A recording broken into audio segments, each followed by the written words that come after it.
이 유대인의 중요한 절기 중에 예루살렘에 도착하기를 바랐지만은 이미 유월절은 놓쳤어요. 유월절은 빌립보에서 벌써 지내버렸으니까요. 그러나 그때부터 50일 지나면 오순절이니까 오순절 안에는 예루살렘에 도착해서 예루살렘 교회의 그리스도인들과 함께 지내고 싶은 마음이에요. 원래는 유월절도 예루살렘에서 함께 지키고 싶었어요. 오순절도 예루살렘에서 지키고요. 그렇게 한 후에 로마로 갔으면 하는 것이 이제 바울의 희망이었죠. 그러나 고린도에서 걸어서 빌립보까지 육지길로 오는 바람에, 그죠? 고린도에서 배를 타려고 했는데 누가 바울을 죽이려고 한다, 이런 제보를 받고서 거기 올라가면은 물론 바울과 함께한 일행이 많았지만 그럼에도 불구하고 지장이 생기잖아. 계획이 뭔가 문제가 생길 수 있으니까 바울은 안전한 육지길로 돌아서 한 달 보름 더 걸리는 길로 쭉 돌아서 갔단 말이죠. 그리고 그 다른 일행들은요, 얼굴도 모르고 그 유대주의자들하고 크게 뭐 억하심정이 없으니까 그들은 이제 배를 타고 먼저 밀레토스로 가라. 그래서 가서 집회 준비를 해라. 거기서 내가 육지길로 돌아왔을 때 거기 도착하면 바로 집회가 시작될 수 있도록 그렇게 좀 배려를 해라. 왜냐하면 밀레토스 그때 디도 따라서 고린도까지 찾아 올라가다가 바울이 밀레토스에서 디도를 만나지 못하니까 급한 마음에 나중에 돌아왔을 때 너희들하고 함께 교제할 수 있는 시간이 있었으면 좋겠다. 지금은 내 마음이 고린도 교회 때문에 많이 급하다. 디도도 아직 오지 않아서 그 교회가 어떻게 됐는지, 디도가 혹시라도 해코지를 당하진 않았는지, 이런 여러 가지 마음의 급한 마음 때문에 밀레토스에서 그냥 이렇게 건너왔던 그런 상황이 있었죠. 그래서 이제는 밀레토스에서 반드시 집회를 해야만 한다, 그런 마음을 가지고 먼저 가서 그 집회를 준비하게 하는 그런 거죠. 그래서 계획대로 됐으면은 지금 벌써 바울은 예루살렘 교회에서 그리스도인들과 함께 있어야 하죠. 그러나 50일 안에 예루살렘에 도착해서 오순절 말이라도 지키고 싶은 그런 마음으로 예루살렘에 급히 가겠다는 말이에요. 왜 근데 절기 안에 가야 됩니까? 왜 그렇게 절기 안에 가기를 서둘렀을까요? 절기는 유대인의 큰 행사죠. 유대인에게나 유대교 안에서나 그리스도 안에서나 정말 중요한 것이 절기예요. 그때 많은 사람이 모이고요. 많은 사람이 모이니까 마실 것도 많아야 되고 먹을 것도 많아야 되죠. 사람 많이 모이는 곳에 물질이 필요하죠. 그러나 지금 예루살렘 교회는 물질이 많아야 적어요. 없어요. 지금 당장의 초대교회 모임은, 예배 모임은 먼저 떡을 떼고 잔을 나누면서부터 시작되는데 나눌 떡도 없고 나눌 잔도 없어요. 그러면 참 비참하죠. 예배를 드릴수록 점점 더 비참해지는 거죠. 그런 그들의 상황을 바울이 알았단 말이죠. 너무 없는 살림에 예배가 비참하게 되고 먹을 것 나눌 것도 없고 예수님의 살, 예수님의 피 하면서 잔과 떡을 나눠야 되는데 그러기가 어렵잖아요. 그러니 빨리 예루살렘 교회에 가가지고 적절한 때 적절한 구제 현금을 전해주고 싶었던 것으로 여겨져요. 그래서 바울은 에베소에 들리는 것을 생략했어요. 두 가지 정도 이유가 있어요. 에베소는 정말 중요하거든요. 3년이나 바울이 그곳에서 정말 전심을 다해서 하나님의 복음을 전했던, 하나님 말씀을 전했던 곳이라 꼭 들리지 않으면 안 되는 중요한 거점이었는데 거기 들리지 않았던 이유가, 먼저는 과거 바울이 에베소에서 뭐라고 선포했냐면 사람이 손으로 만든 것은 신이 아니다, 이렇게 선포했어요. 그랬더니 은세공 기술자들이 거기서 아데미 여신의 신상을 손으로 세공해가지고 가판에다 놓고서 오는 관광객들에게 팔아먹으면서 엄청나게 배를 불렸는데, 바울이 그렇게 손으로 만든 것은 신이 아니다라고 말하니까 사람들이 그러네, 그럴 수 있겠네 하면서 막 그 수입이 반토막이 났단 말입니다. 그러니 은세공 기술자 조합에서 일어나가지고요, 저 바울 저거 죽여야 된다고, 안 그러면은 우리의 이 사업이 크게 문제가 될 수 있겠다 해가지고 죽이려고 해가지고 바울이 도망 나왔던 예가 있었거든요. 그러면 다시 에베소로 들어왔다, 바울이 에베소로 들어왔다, 그러면 분란이 일어나겠죠. 바울 자신에게도 분란이 일어나겠지만 또 에베소에서 애써 이제 평화롭게 정착한 그리스도인들에게 또 문제가 생길 수 있으니까 에베소로 들어가는 것은 좀 안 되겠다, 이렇게 마음으로 접은 거죠. 대신에 에베소에서 꼭 만나야 될 사람들 있잖아요. 3년이나 눈물로 수고로 그들에게 가르쳤던 자신의 제자들, 지금은 에베소 또 소아시아 일대 저 갈라디아 지역 전체에 퍼져서 목회자로서 가정교회 또 웬만한 이제 규모 있는 교회들을 맡아서 목회를 하고 있는 이 목회자들, 이런 사람들은 이제 지나가면 언제 만날지 몰라요. 마지막이 될지 다시 못 만날지 모르는 그런 상황이기 때문에 반드시 이 사람들은 만나야 되겠다. 그러니 밀레토스까지 이제 나와서 좀 먼저 나와서 기다렸다가 그 집회도 함께 하고 만남도 마지막 석별의 정을 나누는 그 작별 인사도 거기서 나누었으면 좋겠다 해가지고 바울의 마음을 전해들은 이 에베소 두란노 서원 출신의 많은 이 후학들이, 제자들이 이 밀레토스에서 만나기로 약속이 된 거죠. 어쨌든 그렇게 둘째는 이제 예루살렘 교회 구제 헌금을 그들이 꼭 필요할 때, 적절한 때 잘 전달하지 못하면 아무 소용이 없으니까 빨리 에베소까지 들어갔다 나오면 시간이 더 걸리니까 밀레토스에서 그 항구에서 그렇게 마지막 정을 나누고 바로 예루살렘으로 출발할 수 있도록, 그래서 사후 약반문이라고 적절한 때 전해줘야 되는데 절기 다 지나고 돈 들어갈 때 다 끝난 다음에 나중에 가가지고 구제 헌금을 전해주면 사실 아무 소용 없죠. 그래서 적절한 때 구제 헌금 전달하기 위해서 서두르려는 마음으로, 시간을 절약하는 마음으로 그렇게 이제 왔었던 거죠. 그러나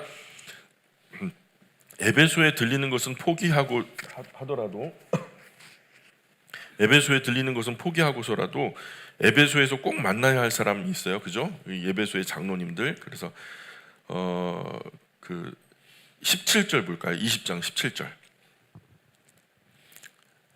여기서 송별회를 하고자 하는 거죠. 17절 같이 읽습니다. 시작. 바울이 밀레도에서 사람을 에베소로 보내어 교회 장로들을 청하니. 그리고 장로님들이 다 왔어요. 그래서 다 오신 장로님들, 또 그 각 교회 목회자들, 여기서 장로님들이라고 하는 것은 목회자들을 말하는 거예요. 각 교회 목회자들 다 와서, 그래서 18절부터 35절까지가 무슨 얘기냐면 이 에베소 장로님들 같이 그 바울이 가르쳤던 모든 제자들, 목사님들, 이 장로님들을 향한 바울의 고별 인사예요. 고별 인사인데 그게 내용이 참 절절해요. 한 번에 쭉 읽어보시면은 참 감동적인 고별사죠. 댁에 가셔서 꼭 한 번에 그냥 띄엄띄엄 읽지 마시고 한 번에 쭉 한번 읽어보시면 좋겠어요. 18절 볼까요? 18절 이제 시작됩니다. 고별사가 시작.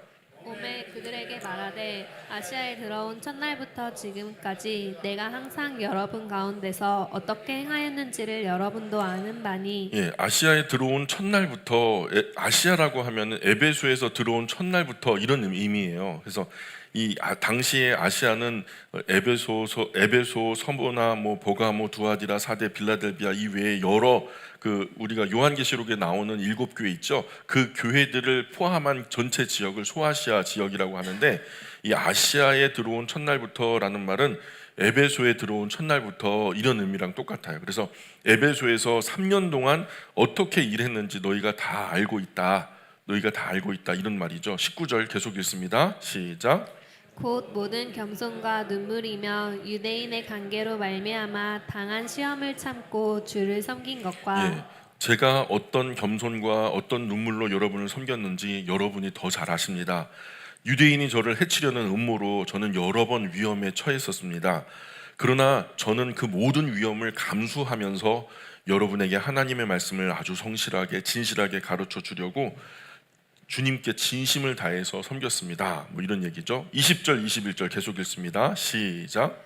유익한 것은 무엇이든지 공중 앞에서나 각 집에서나 거리낌이 없이 여러분에게 전하여 가르치고 유대인과 헬라인들에게 하나님께 대한 회개와 우리 주 예수 그리스도께 대한 믿음을 증언한 것이라. 저는 꼭 전해야 할 예수님의 귀한 복음을 사람들 눈치 보느라 꼭 해야 할 말을 하지 못하거나 안 하거나 하지 않았습니다. 저는 여러분에게 유익한 것이라면 아무런 기탄 없이 담대하게 전했습니다.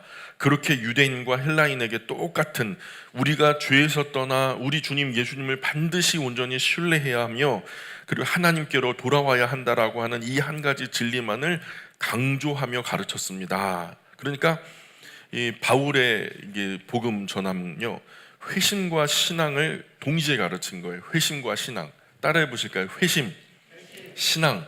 이게 같이 가야 되는 거예요. 그래서 회심 없는 신앙이 없어요. 또 신앙 없는 회심도 불가능하고요. 삶의 방향이 바른 방향으로 달라지지 않으면 여전히 목적지는 같아요. 여전히 목적지는 같아요. 하나님이 아닌 거죠. 삶의 방향이 완전히 다른 방향으로 달라져야 목적지가 하나님이 되는 것이죠. 지금과는 달라야 된다는 거죠. 그저 삶의 스타일 정도 달라지는 것, 그 취향인 정도 달라지는 것, 그런 것들을 회심이라고 말하지 않아요. 이 회심이라는 것은 거의 개조 수준으로 이 세계관, 가치관, 인생관이 완전히 달라져서 성경에서 말씀하는 하나님께로 완전히 돌아서야 그게 회심이라고 말하는 거죠. 반드시 그렇게 회심하고 주 예수 그리스도를 온전히 신뢰하는 삶을 살라라고 가르쳤다는 거예요. 바울은 자신이 그렇게 가르쳤다. 이것이 복음의 기본이거든요. 완전히 삶의 방향이 달라지고 달라진 그 방향을 걸어가되 예수님을 온전히 신뢰하는 삶으로 살아가는 것, 이게 바로 복음의 기본이에요. 성경에는요, 회심 없이 그저 믿습니다 이런 말로만 얻는 구원은 없어요. 반드시 하나님에 대한 회심, 메타노이아가 있어야 된다는 거예요. 회심은 인생의 마음판을 완전히 갈아엎는 정도로, 삶의 방향을 완전히 바꾸는 정도로 이 창조적인 혼돈이죠. 이러한 회심 끝에 예수 그리스도를 향한 온전한 신뢰가 말로 또는 삶으로 따라와야 된다는 거죠. 삶의 방향이 달라졌어요. 목적지도 달라졌어요. 그리고 다른 목적지를 가는 사람처럼 마음가짐도 달라진다는 거죠. 그리고 그분을 신뢰하는 삶으로 살아가는 것이 충성된 삶이 되는 것이죠. 그분의 질서로, 그분의 구원으로 들어와야 구원이 이루어진다는 거예요. 원래 있었던 그 자리, 원래 있었던 그 인생의 자리, 원래 있었던 그 삶의 자리 그대로 앉아 있으면서 자동으로 이루어지는 그런 구원은 없어요. 좀 불편해요. 그래서 다 달라지니까. 회심은 다시 태어난 정도로 인생의 큰 변화, 대대적인 변화를 말하는 거죠. 참된 구원은 그런 변화, 체험이 동반된다는 거예요. 나에게 이런 체험이 없었다면, 삶의 방향이 전반적으로 바른 방향으로 완전히 달라지는 그런 체험이 없었다면 어쩌면 나의 구원을 의심해 봐야 돼요. 자, 22절, 23절 계속 읽습니다. 시작. 보라, 이제 나는 성령에 매여 예루살렘으로 가는데 거기서 무슨 일을 당할는지 알지 못하노라. 오직 성령이 각 성에서 내게 증언하여 결박과 환난이 나를 기다린다 하시나. 저는 이제 거역할 수 없는 성령님의 강한 이끄심으로 예루살렘으로 갑니다. 그런데 거기서 무슨 일이 기다리고 있는지 저는 잘 모릅니다. 다만 제가 가는 도시, 만나는 하나님의 사람들마다 예루살렘에 들어가게 되면 아주 큰 고난과 함께 감옥에 갇힐 것을 똑같이 예언하고 있다는 사실입니다. 그러면 어떻게 해요? 도망가요? 예루살렘에 가지 말까요? 전혀 그렇지 않죠. 24절 계속 읽어봅니다. 시작. 내가 달려갈 길과 주 예수께 받은 사명 곧 하나님의 은혜의 복음을 증언하는 일을 들여 하면은 나의 생명조차 조금도 귀한 것으로 여기지 아니하노라. 그 예루살렘에 들어가면 그런 어려움, 큰 환난, 핍박이 있다라는 것을 나에게 동일하게 모든 하나님의 사람들이 나에게 얘기해주고 도시마다 들릴 때마다 그 사람들이 우리에게 얘기해주는 것이 맞지만 그러나 24절은 그러나 주 예수님께서 저에게 맡겨주신 이 일, 하나님의 전능하신 자비와 사랑의 복음을 다른 사람들에게 전하는 이 일을 완수할 수만 있다면 저는 저의 목숨이 버려지는 것이 조금도 아깝지 않습니다. 목숨이 아깝지 않대요. 사람에게 뭐가 제일 귀해요? 생명이죠. 생명. 자기 생명이죠. 지금 모든 것들을 갖다 놔봐요. 죽으면 끝이거든요. 그 사람에게 제일 중요한 것은 생명이에요. 그래서 강도들이 제일 먼저 뭘 가지고 협박을 해요? 너 죽인다 그러잖아요. 그럼 다 내놔요. 주머니에 있는 거. 그 귀하게 여기던 그 돈이던 시계던 보석이던 다 내놔요. 왜냐하면 생명 주고 못 바꾸거든요. 그래서 나의 생명은 세상 그 무엇과도 바꿀 수 없는 거잖아요. 그런데 바울은 예수님께서 자신에게 맡겨주신 사명 위에서 자신의 생명조차도 바칠 각오가 되어 있다 이렇게 말하고 있는 거예요. 자, 그럼 여러분 사명이 뭘까요? 사명이 뭘까요? 바울의 남은 삶을 바치고 마지막 남은 생명까지 바쳐서라도 이루어내야 하는 그 일, 생명을 주고 이루는 그 일이 바로 사명인 거예요. 그러니까 생명 주고 사명을 붙드니까 생명보다 더 소중한 것이 사명인 거죠. 바울은 그것을 자신의 삶으로 설교해요. 바울은 그 사명을 위해서 목숨까지도 바칠 수 있었으니까 그것이 극적으로 표현되어 있는 말씀이 24절이에요. 내가 이 일을 마칠 수만 있다면 내 목숨도 아깝지 않아. 바칠 거야. 이렇게 말하고 있잖아요. 일반적으로 사람에게 생명이 제일 소중한 것이긴 하지만 생명도 때로는 사명 위에서 내놓을 수 있기 때문에 그리스도인에게, 다른 그리스도인에게 생명보다 더 소중한 것은 사명이다. 따라해 보실까요? 생명보다 더 소중한 것은 사명이다. 이게 바른 거예요. 성경이 가르쳐주는 바른 가치관이에요. 이것을 위해 살고 이것을 위해서 죽을 수 있는 것, 이것이 사명이죠. 나의 생명을 사명을 이루는 목적으로 살되 어떤 모습으로 살아가며 사명을 이룰 것인가. 사명을 이루는 삶의 방식을 말할 때는 바로 계명이 들어오는 거죠. 계명. 자, 이번에 올림픽이 있죠. 올림픽 선수들이 이렇게 마라톤을 마지막으로 하는데, 마라톤을 하는데요. 나는 한 하루 일찍 출발할 거야. 그래서 일찍 도착할 거야. 그래 내가 제일 첫 번째로 도착할 거야. 그래갖고 난 금메달 딸 거야. 금메달 줘요? 하루 일찍 출발하면 일찍 도착하잖아요. 1등 도착하는데 왜 금메달 안 줘요? 1등 하면 금메달 주는 게 맞잖아요. 왜 안 줘요? 경기하는 자가 룰대로 해야 된다. 그렇죠? 같은 출발선상에서 같은 시간에 땅 해가지고 출발해서 먼저 도착하는 사람이 이 금메달을 따는 거지, 1등 도착한다고 다 금메달 주는 게 아니에요. 룰대로 해야지. 마찬가지로 우리가 생명을요, 사명을 위해서 넣더라도요, 사명을 이루는 삶을 위해서 나의 생명을 초계와 같이 버린다 해도요, 방법, 룰 없이 수단 방법 가리지 않고 사명을 이루라, 그렇게 말씀하지 않아요. 하나님은요 항상 그것을 계명이라고 하는 룰대로 해야 된다. 그래서 이 생명, 사명, 계명은요 서로 긴밀한 상관관계를 가지고 있어요. 삶의 모든 중요한 기준은 이 세 가지 뼈대에 맞추어서 세워나가야 돼요. 따라해 보실까요? 생명, 사명, 계명. 생명, 사명, 계명. 예, 다 목숨 명자가 들어가죠. 중요한 거예요. 이 생명, 그죠? 이 생명을 부셔 넣어서라도 이루어야 하는 것은 사명. 그러나 그 사명을 이루기 위해서 우리가 살아가면서 지켜야 하는 것은 계명인 거예요. 그렇죠? 어떤 분은요, 나는 사명이 없어요. 그래요. 목사님, 나는 사명이 없어요. 아무리 생각해도 사명이 없어요. 그러는데요, 농사 짓는 사람은 농사가 사명인 거예요. 교사는 가르치는 게 사명인 거예요. 가사 일을 하는 주부도요, 열심히 가정 일을 돌보고 아이들을 돌보는 게 사명인 거예요. 학생은요, 열심히 공부하는 게 사명인 거예요. 각기 받은 그것이 사명인 거예요. 목사님 또는 선교사님만 사명자가 아닌 거예요. 우리 모두 각자 위치에서 아주 중요한 사명을 감당하고 있는 그런 사명자들이에요. 이것이 정말 중요해서 우리가 수요 특강에서는요, 지금 사명 이야기를 하고 있거든요. 사명 이야기. 사명 이야기라고 하는 주제로 강의하고 있어요. 꼭 들어보세요. 밀린 거 다 들어보시고 수요일날 나와서 들어보시고, 우리 그 인세반 선생님도 같이 나와서 매주 자리를 지키시거든요. 예.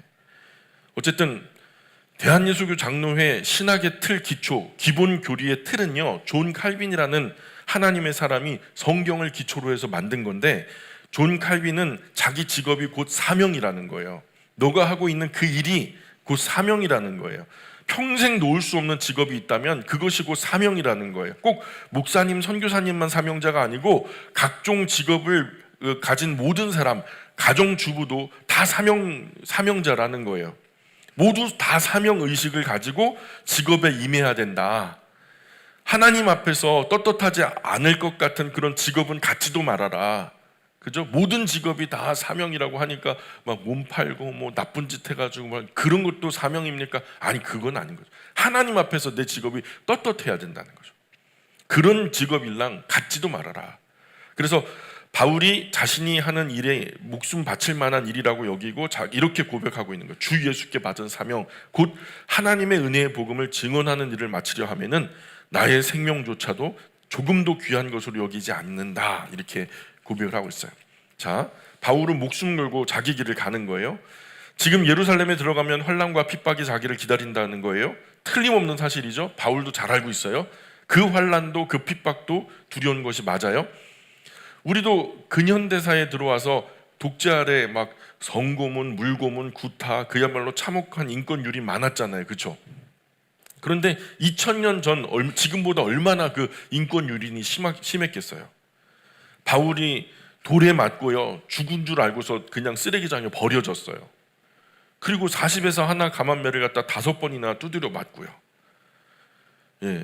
그리고 정말 참혹한 거죠. 그가 겪었던 수많은 고난들을 다 이력서처럼 나열할 때 우리 중 그 누구도 내가 이보다 더 많은 고난을 받았다라고 말하기가 어려워요.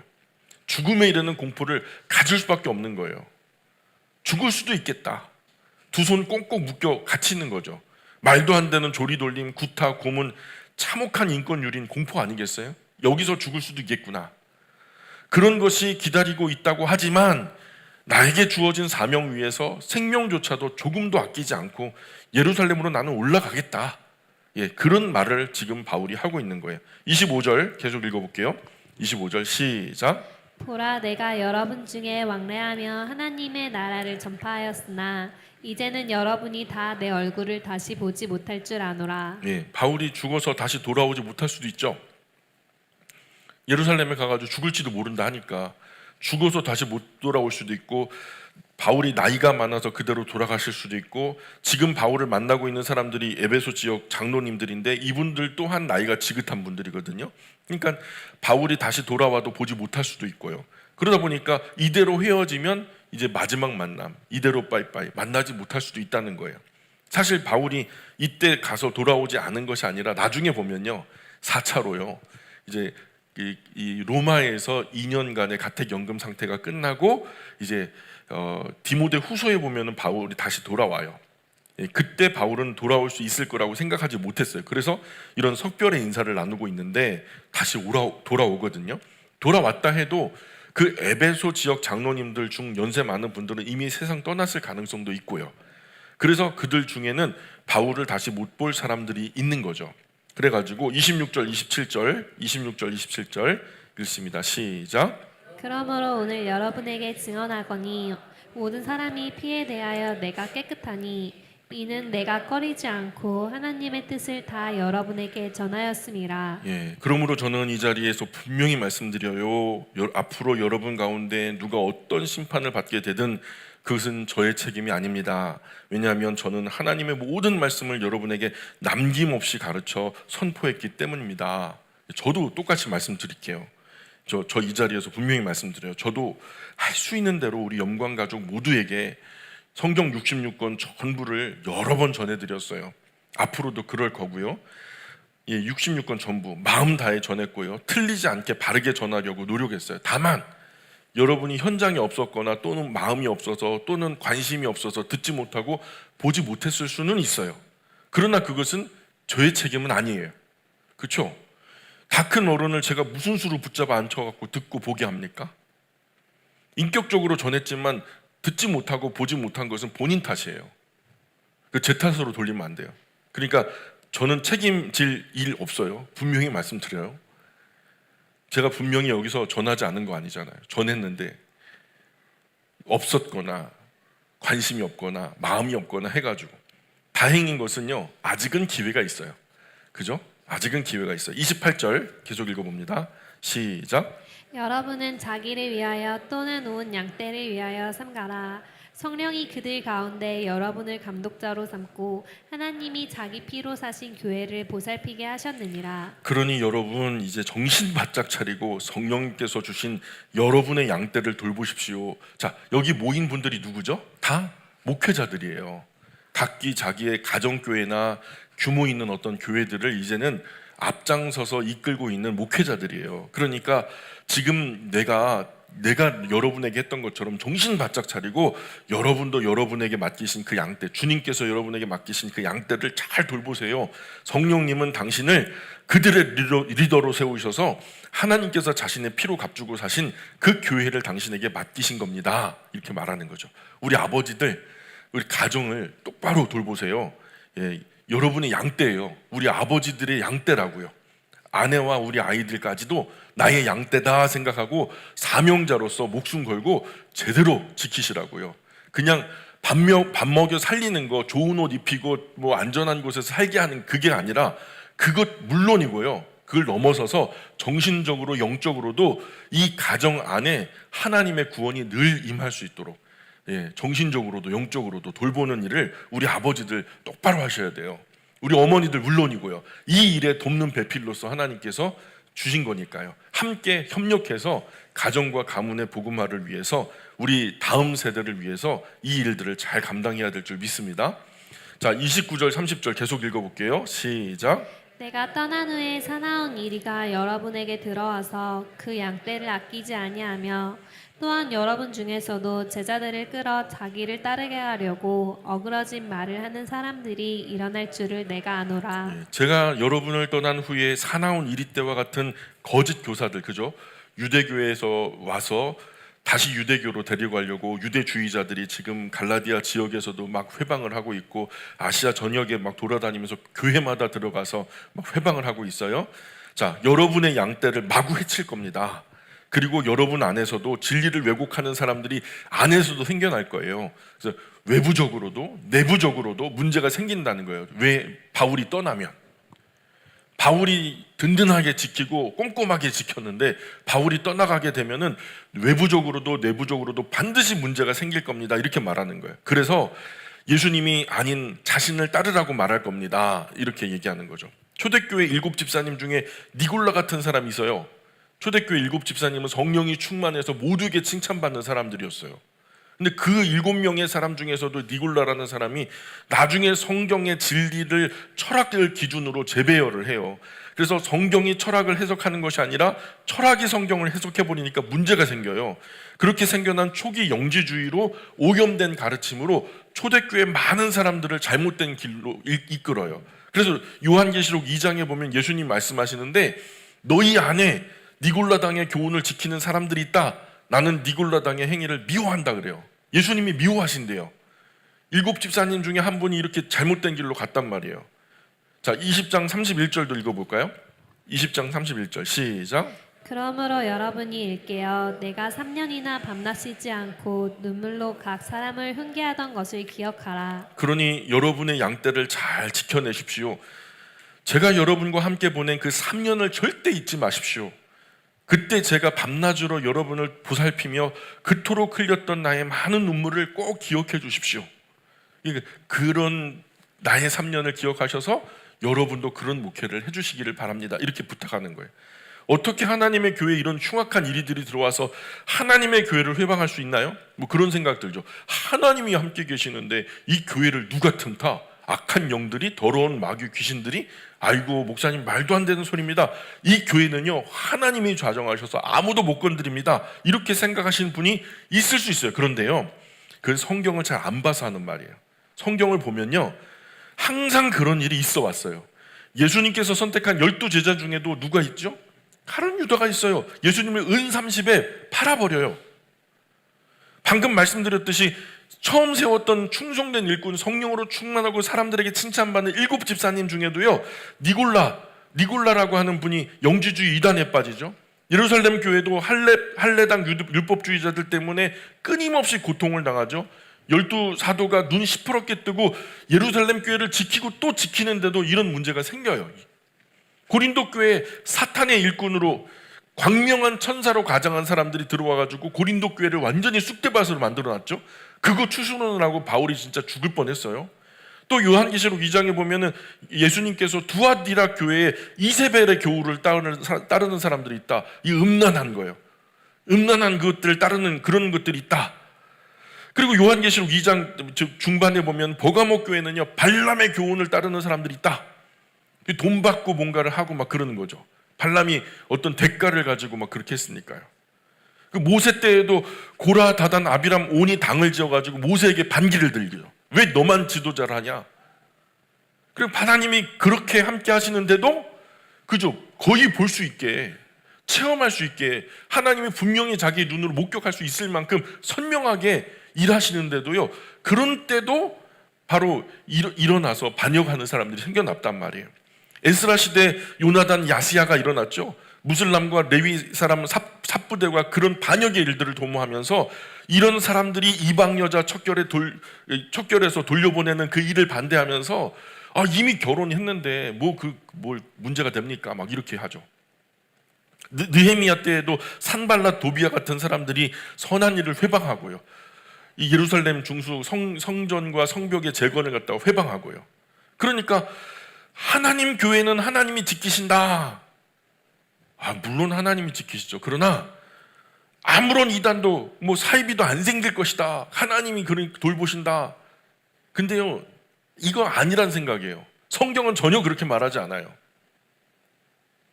마지막에 예레미야 때에도 많은 거짓 선지자들이 뭐래요? 여기는 하나님이 좌정하시는 하나님의 전이 있는 하나님의 지성소가 있는 곳인데 그들이 어떻게 쳐들어오겠냐? 여기가 하나님이 계신 곳이다. 근데 예레미야가 아니야, 쳐들어와. 쳐들어오죠. 3번이나 그들이 안 들어온다 하지만은 들어온다 결국은 들어오거든요. 망할 때까지 들어와요. 지상교회는 불완전해요. 그래서 그 누구도 안전을 보장하지 못해요.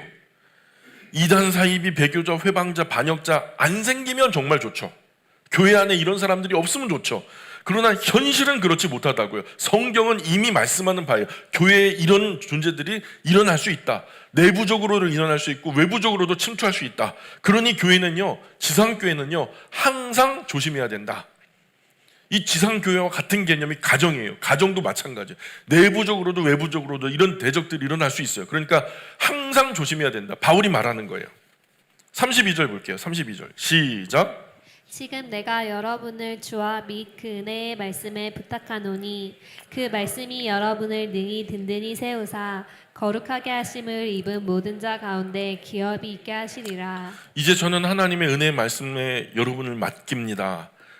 그 말씀은 여러분의 신앙을 온전하고 바르게 세울 것입니다. 그리하여 모든 거룩한 백성과 함께 하나님 나라를 기업으로 받을 수 있는 말씀입니다. 바울은요, 이제 자기는 떠날 것이고 예루살렘에 가면은 다시 만난다는 보장도 없고 거기서 죽을지도 모른다는 거예요. 바울 대신에 교회를 지킬 수 있다고 믿는 것은요, 첫 번째는 지금 이 내 앞에 있는 장로들이에요. 목회자들, 너희들이 이 교회를 지킬 수 있어. 그러니 정신 똑바로 차리고 내가 어떻게 목회했는지 그거 꼭 기억해. 주님께서 피로 값주고 사신 교회야. 이런 얘기를 하고, 그리고 마지막으로 최후의 보루가 있다면 그것은 오직 하나님의 말씀. 우리 교회를 지킬 수 있다. 가정을 지킬 수 있다. 유일하게 이 가정과 교회를 지킬 수 있는 이 기능. 그리고 그 바울이 말했던 전신갑주 중에서 유일한 공격 무기가 뭐예요? 말씀의 검. 그렇죠? 이 하나님의 교회, 하나님의 가정을 끝까지 지키고 세우고 보존할 수 있는 유일한 능력은 오직 하나님 말씀밖에 없으니 하나님 말씀이 살아있으면 교회는 산다. 가정은 산다. 하나님 말씀이 살면 교회는 살아요.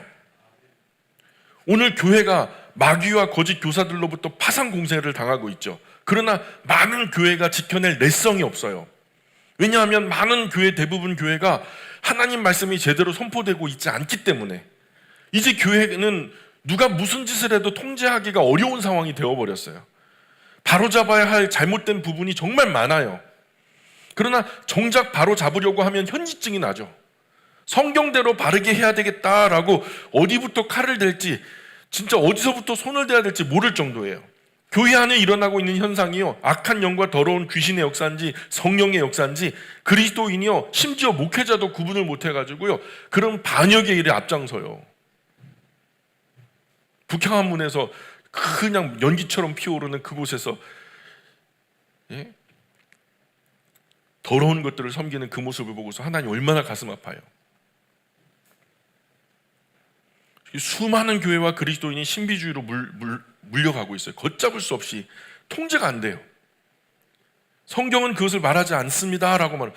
뭔 소리야? 지금 온 한국 교회가 다 그것을 열광적으로 지금 따르고 있는데 성경은 안 보고요, 대세를 보는 거예요. 일단 마귀가 활동하기 좋은 환경은요, 하나님 말씀과 멀어진 상황이에요. 하나님 말씀과 멀어진 상태에서 대중이 어떻게 얘기하느냐, 그걸 지금 집중해서 보자는 거예요. 그건요, 마귀가 역사하기 딱 좋은 때예요. 교회든 개인이든 하나님 말씀과 멀어져 있으면 마귀는요 반드시 틈탑니다. 일단 하나님 말씀 잘 몰라야 마귀가 일할 틈이 생기거든요. 아담이 분명히 하와에게요 그 선악을 알게 하는 나무 실과를 따먹지 말아라, 따먹는 날에는 정령 죽을 것이다, 이렇게 전했을 거예요. 근데 그 말씀이 흐려지거든요. 죽을지도 모른다 이렇게 흐려지니까요. 그러니까 자신을 지키지 못한 거예요. 범했잖아요. 인류 역사에 죄가 들어와요. 하나님의 말씀이 선명하면은요 마귀는 절대로 틈타지 못해요. 한국 많은 교회는 성경을 안 가르치고 못 가르치고 잘못 가르치고 미흡하게 가르치고 헷갈리게 가르치고 엉터리로 가르쳐요.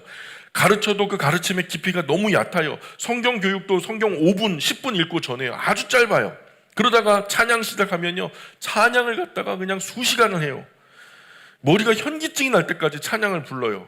그러다가 막 찬양하다가 막 어떤 사람은 쓰러지고 입신했대요. 또 그게 입신, 들립, 신, 귀신신. 그게 뭐 성령님이 들어간 거겠어요? 그리고 강대상에 들어 누워요. 입신이 뭐예요? 신이 들어온다. 귀신 들린 거예요 그거.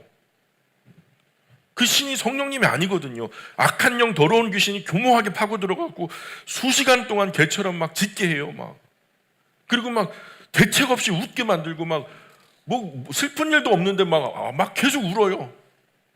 막 미친 듯이 머리를 뒤흔들고요. 그게 성령님이 내 안에 들어오신 증거라는 거예요. 그 어떤 분은 보니까 개구리처럼 막 개굴개굴 울어요. 무슨 성령님이 할 일이 없어갖고 개구리처럼 정상적인 사람을 막 울리게 해요. 괴물처럼 또 뜬모를 이상한 소리를 막 개굴개굴 지저귀거리게 하고. 큰 교회, 대형 교회 빠짐없이 목회자가 먼저 나서가지고 모범을 보이니까 이게 방언이래요. 천상의 언어래요. 말도 안 되는 소리예요. 성경이 전혀 그런 얘기를 한 적이 없어요. 오늘 바울은 교회가 혼란스럽고 어려울 때 주와 및 그 은혜의 말씀에 부탁하노니 합니다. 오늘 이게 안 되는 거예요. 그래서 정말 마지막 때 정신 바짝 차리지 않으면 어느 귀신에게 물려갈지 모를 정도로 혼란스러워서 이 현대 교회가 큰 위험에 직면해 있는 거예요. 자, 33절, 34절, 35절. 33절, 34절까지 한번 읽어볼까요? 시작. 내가 아무의 은이나 금이나 의복을 탐하지 아니하였고 여러분이 아는 바와 같이 이 손으로 나와 내 행동들이 쓰는 것을 충당하여. 예, 저는 지금까지 누구의 돈이나 의복을 욕심낸 적 없습니다. 그것은 여러분이 잘 아는 대로 제 이 두 손으로 열심히 일해서 생활에 필요한 것을 마련했습니다. 심지어 나와 함께 지낸 사람들의 필요한 것까지 제가 벌어서 공급했습니다. 바울은 이런 자비량을 열심히 했어요. 나름대로 기술도 있었고 어려울 때마다 그렇게 열심히 일해가지고 번 것으로 다른 사람들을 섬기는 이 일들을 했죠. 지금도요. 사실은 바울이 지금 행보가 어때요? 지금 자기 개인을 위한다면 절대로 이런 행보를 가질 수가 없죠. 예루살렘 교회를 지금 굉장히 중요하게 생각하고 있는 거예요. 그리고 뿌려진 그 복음의 씨앗들이 각 그 지역 거점이 되어지는 교회들, 이 교회들을 너무너무 중요하게 여기니까 바울은 그 어느 것 하나 가볍게 여길 수가 없는 거예요. 그러니 이런 고생스러운 여행을 계속하고 있잖아요. 35절 계속 볼게요. 35절 시작. 범사에 여러분에게 모본을 보여준 것과 같이 수고하여 약한 사람들을 돕고 또 주 예수께서 친히 말씀하신 바 주는 것이 받는 것보다 복이 있다 하심을 기억하여야 할지니라. 예, 주는 것이 받는 것보다 복이 있다 하신 주님의 말씀이 저의 머리에서 떠나지 않았기 때문에 저는 가난한 사람을 돕는 일에도 언제나 여러분의 모범이 되려고 노력했습니다. 이렇게 말하는 거예요. 근데 여러분 그 사복음서에서 주는 것이 받는 것보다 복이 있다 이거 혹시 보셨어요? 성경 그 어디 몇 장 몇 절에 나와요? 복음서에서는 만나지 못해요. 이 복음서에 나오지 않는 말씀이에요. 그러니까 복음서가 네 권이지만 예수님의 모든 말씀을 다 기록한 것은 아니다 이렇게 생각하시면 좋아요. 복음서보다 더 많은 말씀을 예수님께서 하셨다. 기록되지 못한 말씀도 있다 이렇게 보시면 되죠. 중요한 것은 주는 것이 받는 것보다 복이 있다. 아멘인가요?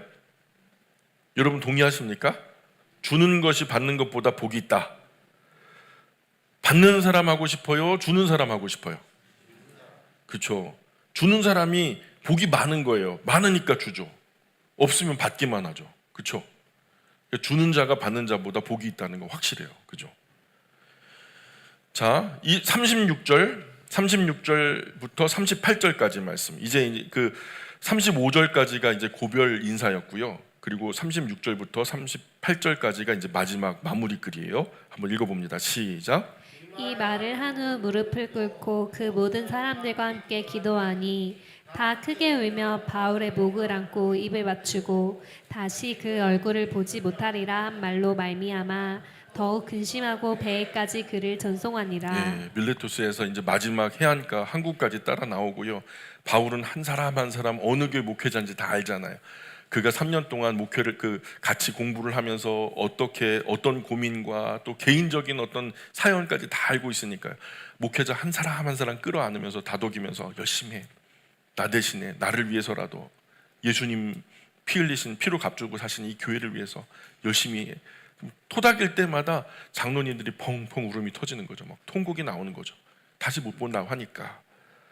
그렇게 바울은 고별 인사를 마치고 밀레토스에서 에베소 지역 교회 목회자들, 지도자들 무릎을 꿇고 다 어깨 동무하고 다 무릎 꿇고 기도하죠. 이 바울과의 마지막 만남이에요. 바울이 가는 길, 갇힘과 고통이 기다리는 십자가 길, 가시밭길, 어쩌면 순교의 길이라고 생각했던 거죠. 그래서 바울은 한 사람씩 끌어안고 다 토닥여주고 저마다 막 울음이 터지고 바울이 다시는 만나지 못할 거라는 말에 애가 타는 마음으로 슬픔 가운데 그를 보내죠. 그렇게 바울을 배가 있는 곳까지 전송해 주는 상황이죠. 오늘 여기까지 할까요? 기도하겠습니다. 귀하신 하나님, 부족한 저희들의 인생을 우리 주님 하나님께서 허락하셨습니다. 이 땅 위에 정말 핏덩어리로 생명으로 주어진 이후에 저희가 부모님 아래서 자라다가 어느 정도 머리가 깨우쳐져서 뭔가 하나님을 인식하고 또 신앙을 갖게 된 이후로 저희들의 생명은 어떤 의미로 쓰였는지 되돌아봅니다. 하나님, 아직까지 사명자라고 이름 붙이기에는 너무나 초라하고 부족하지만 그러나 저희가 주님께서 허락하신 그 사명을 굳게 붙들 수 있도록 큰 은혜 더하여 주시고 또한 남은 평생 그 사명을 붙들되 룰 없이 수단 방법 가리지 않고 살아가는 것이 아니라 하나님의 계명과 율례와 법도 안에서 주님 부르시는 그날까지 정말 부족하지만 모자라지만 열심히 우직하게 나아갈 수 있도록 힘과 능력 허락하여 주옵소서. 하나님, 오늘도 주님 사랑하는 마음 가지고 주님께 달려나와 주님이 베푸시는 이 떡과 잔을 나누며 하늘의 양식인 하나님 말씀 먹고 취하게 하시니 고맙습니다. 하나님, 저 하나님 사랑하는 마음 가지고 오늘 귀한 물질로 헌신으로 봉사로 충성으로 하나님을 대접하는 손길들마다 만배로 갚아주시고 평생 동안 많은 사람들에게 퍼주고 나누어 주어도 부족함이 없고 다함이 없는 풍성함으로 채워주시고 하나님, 남은 평생의 거룩한 영향력의 중심에서 사방팔방으로 아름다운 구원의 복음의 영향력을 미치는 선한 이웃들 다 될 수 있도록 은혜 내려 주옵소서. 사랑하는 지체들 중에 몸에 깊은 질병으로 인하여 고통받는 지체가 있습니다. 하나님, 그 병상으로 또 아픈 환부에 우리 주님 예수님 피 흘리신 그 질고의 손을 얹어주시고 안수하여 주시사 그 모든 질병이 예수의 이름으로 떠나가게 도와주시고 남은 평생에 하나님의 영광의 도구로 살아 승리할 수 있도록 은혜 더하여 주옵소서. 오직 하나님만 영광 받으셨으면 좋겠습니다. 감사하며 예수님 거룩하신 이름 의지하여 기도합니다.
주